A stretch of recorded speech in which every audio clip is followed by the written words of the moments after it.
A continuación, vamos a ver la forma en que podemos encabezar nuestras gaitas, materiales a utilizar y posibles alternativas para variar el sonido. Suscríbete a nuestro canal donde aprenderás todo lo relacionado con músicas de gaitas y no te olvides de darle me gusta a nuestros videos. Hola fanáticos de la gaita, muy buenas tardes. A continuación vamos a hacer un video tutorial de cómo encabezar una gaita, qué materiales vamos a utilizar y los posibles estilos en los cuales podemos montar la gaita. Como primer paso debemos definir qué materiales vamos a utilizar para la encabezada, para el encabezamiento de la gaita, las gaitas largas. Como primer material vamos a trabajar con cera. ¿De dónde sacamos la cera? Después de que se extrae la miel de los panales de avispas, queda un residuo que la gente lo llaman bagazo. Se hace un proceso de extracción, ponemos a hervir en una olla agua, echamos ese bagazo, la cera se va para la superficie del agua y la extraemos y nos queda de esta forma, nos queda compacta de color amarillo con olor a miel. Es el primer material que vamos a utilizar. Como segundo material utilizamos carbón natural. Carbón natural, se alcanzan a ver desde allá, carbón natural molido. Yo lo cojo con un molino de brazo de mano, voy metiendo los tronquitos, el mismo carbón que se utiliza para hacer los asados, se pulveriza y se vuelve polvo totalmente. Utilizamos un recipiente, lo colocamos al fogón, vertimos la cera, vertimos el carbón y a medida que se va calentando la cera se va volviendo agua. ¿Cómo nos damos cuenta hasta qué punto está la cera buena? Utilizamos la parte de la superficie de un cuchillo o cualquier metal, revolvemos bien, goteamos hasta que nos dé un color totalmente negro. Si el color es amarillento o blanco, la cera le falta carbón. ¿Para qué el carbón? Para generarle dureza y para evitar que los animales se la coman. Material indispensable para armar la gaita, el cuerpo de la gaita. El cilindro, que en caso de los nombres de los gaiteros le decimos cilindro. Vamos a armar un par de gaitas largas, entonces debemos de tener el cilindro de la gaita hembra y el cilindro de la gaita macho. Los conductos por donde vamos a soplar, que tradicionalmente se utilizan los canutos de las plumas de pato, se le arranca la pluma a un pato, se corta la parte de los pelos y se deja la parte que va introducida al pato. Tiene que ser un pato que viva en represas para la impermeabilidad de la saliva, que sea resistente. Y como accesorios, como materiales para poder trabajar, yo utilizo un palillo o un pitillo para poder limpiar la pluma por dentro para que no vaya a quedar obstruida y evite el fluido del aire, y un cuchillo. Después de que la cera haya tomado, de tanto revolverla en la olla cuando está en estado líquido, haya tomado una textura más firme, más sólida, la amasamos para que quede totalmente compacta. Y nos damos cuenta cuando la partimos de que queda totalmente negra. Eso quiere decir que la cera quedó con buen carbón. Después de que la amasemos, tratamos de hacer unos pequeños cilindros parecidos como este que tengo acá, aproximadamente 4 dedos de largo, de alto, y aproximadamente 3 dedos de ancho, de esta forma. Eso es un promedio que yo mantengo para mantener las cabezas el mismo tamaño. Utilizamos, recuerdan cuando les dije que íbamos a utilizar un cuchillo, lo utilizamos en este momento. Vamos a hacer una abertura por un extremo de la cera. Yo trato de siempre hacerla en esta forma, de abajo hacia arriba, no como muchos fabricantes que le hacen así porque la cera se aplasta, porque en estos momentos todavía está blandita.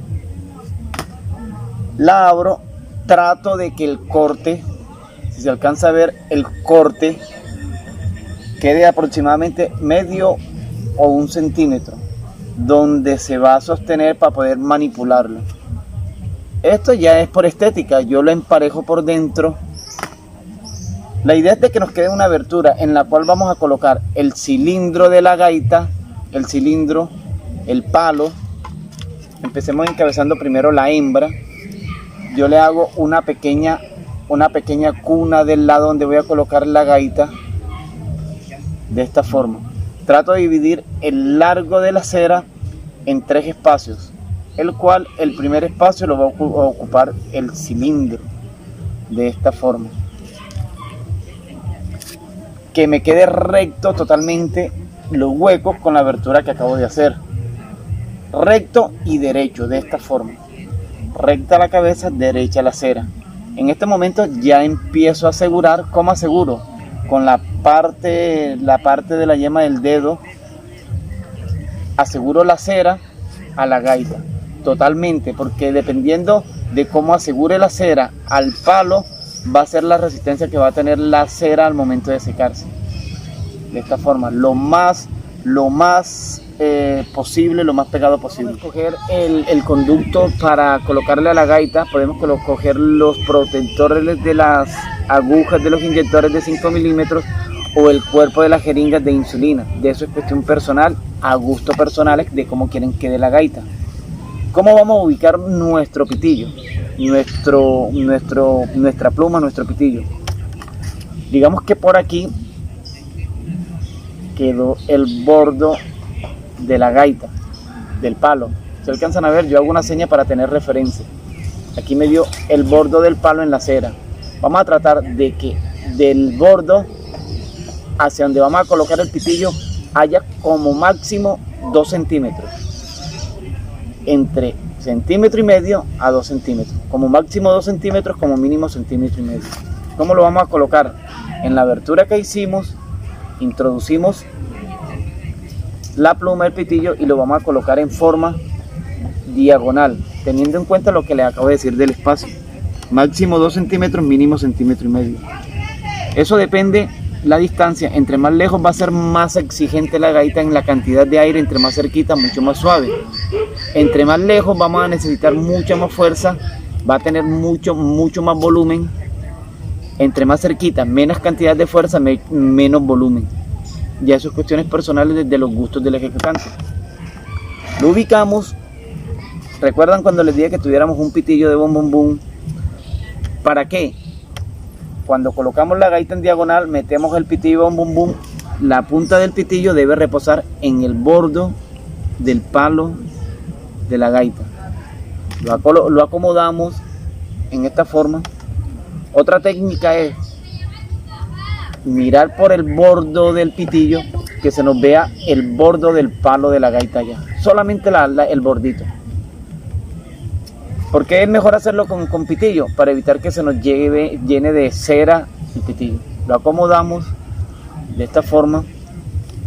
En este espacio yo siempre voy asegurando sin tapar totalmente el conducto, porque no va a tener salida de aire.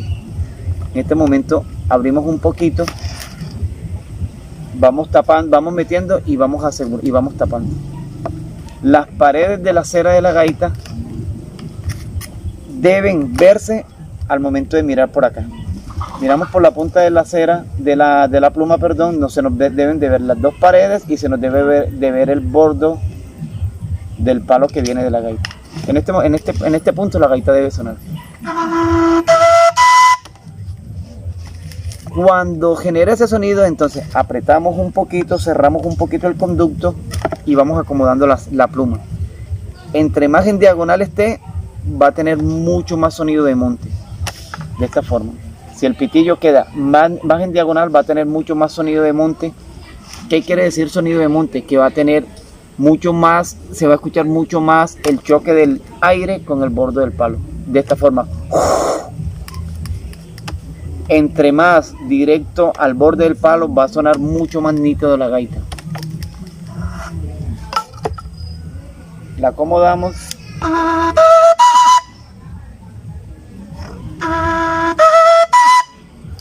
Ya en este punto que la gaita nos da los 4 sonidos básicos que nos genera una gaita larga, entonces procedemos ya a pulir la cera, la cabeza de la cera, al estilo que cada persona le guste. Particularmente por costumbre de la zona donde nosotros estamos, hacemos un rollito de cera aproximadamente de 4 centímetros de largo y se lo colocamos en esta parte de la gaita. Moldeamos y pulimos.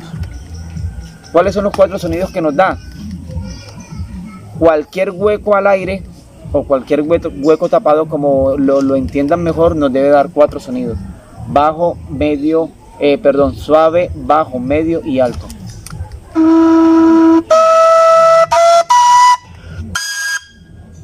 Cuatro sonidos nos debe dar. De ahí para allá hay gaiteros que utilizan otra clase de técnicas y posiciones para generar otros sonidos que necesitan en determinada ejecución y canciones.